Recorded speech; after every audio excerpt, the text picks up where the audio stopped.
کوئی بھی فضیلت اعتکاف کی بیان نہ کی جائے تو یہ ایک فضیلت نبی رحمت صلی اللہ علیہ وسلم کی امت کے لیے کافی ہے کہ اعتکاف کرنا سنت رسول ہے۔ حضور کا ہر امتی چاہتا ہے کہ میں اللہ کے نبی کی سنتوں پر عمل کروں، تو اعتکاف کرنے والے جو اعتکاف میں بیٹھتے ہیں یہ خالصتاً سنت رسول پر عمل کرنے والے ہوتے ہیں۔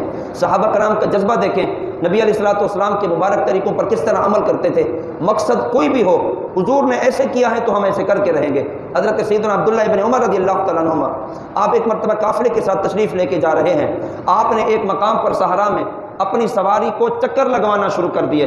ساتھیوں نے پوچھا کہ حضور یہاں چکر لگانے کا کوئی مقصد تو نہیں ہے، ہمیں تو نہیں نظر آ رہا کہ یہاں چکر کیوں لگائے جا رہے ہیں۔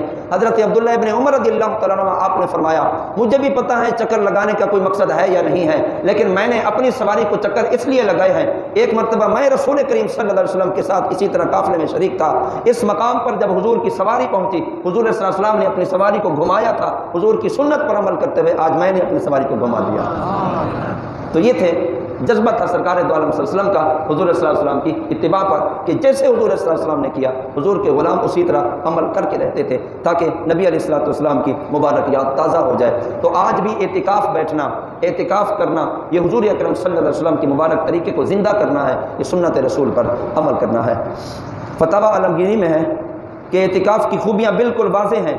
بندہ اللہ کی رضا کے لیے مکمل طور پر اپنے کام کاج چھوڑ کر، مصروفیات چھوڑ کر، ضروریات زندگی چھوڑ کر اللہ کی رضا کے لیے اور اللہ رب العزت کی بارگاہ سے ثواب طلب کرنے کے لیے اللہ کے حضور اپنے ڈیرے جما لیتا ہے۔ تو جو خالصتاً اللہ کے لیے، اللہ کی رضا کے لیے، اس کی عبادت کے لیے اللہ کے گھر میں بیٹھ جاتا ہے تو اللہ تعالیٰ کبھی اس کی جھولی کو غیر نہیں چھوڑتا بلکہ اس کی جھولیوں کو آباد کر کے رکھ دیتا ہے۔